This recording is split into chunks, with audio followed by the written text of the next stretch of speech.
O funcionamento do Grasshopper se dá de forma muito similar a linguagens de programação, com a diferença de que linguagens de programação convencionais são feitas por uma série de linhas de código que são textuais, e o Grasshopper tem um funcionamento que é integralmente visual.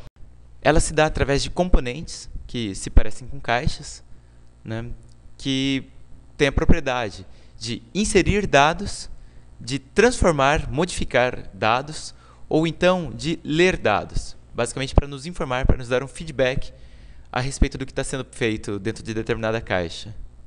O acesso aos componentes do Grasshopper se dá através dessas abas que nós temos aqui em cima, ou então clicando duas vezes na nossa área de trabalho, digitando qual é o tipo de caixa com a qual nós queiramos trabalhar, como por exemplo, ponto.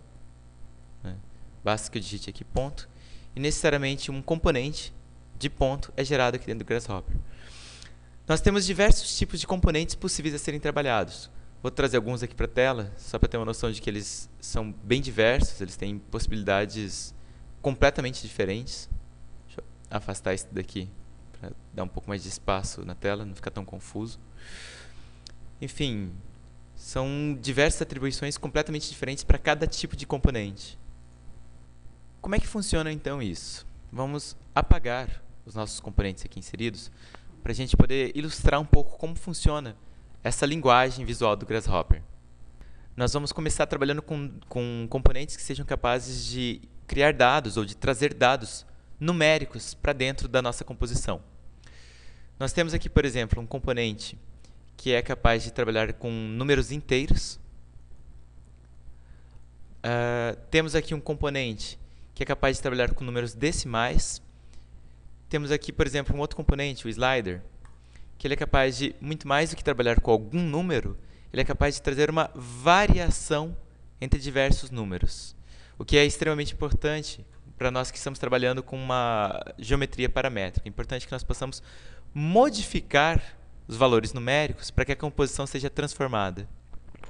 O slider também pode ser acessado de outra forma.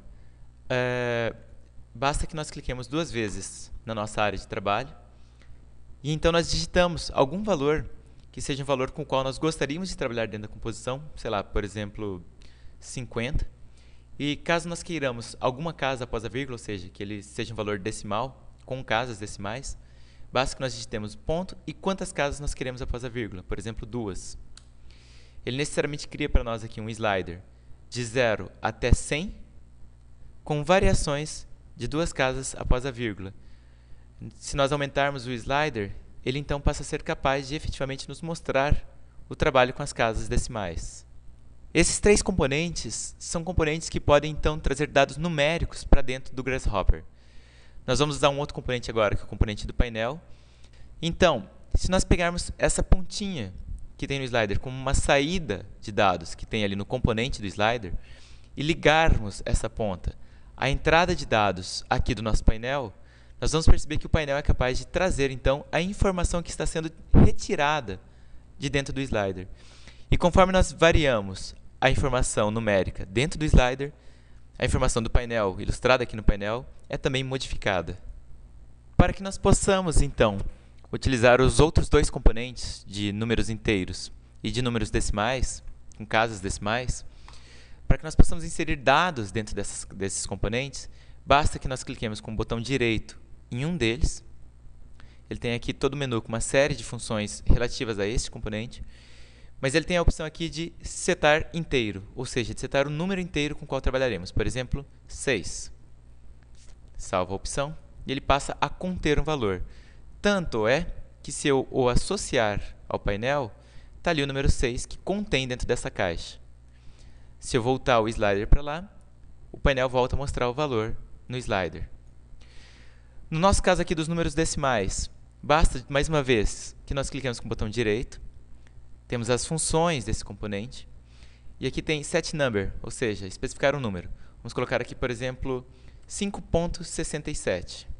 Salvar as alterações, e ao ligar essa caixa ao nosso painel, ele mostra o valor reservado ali dentro, o valor de 5.67. A diferença entre os números inteiros e os números decimais, obviamente, são as casas após a vírgula.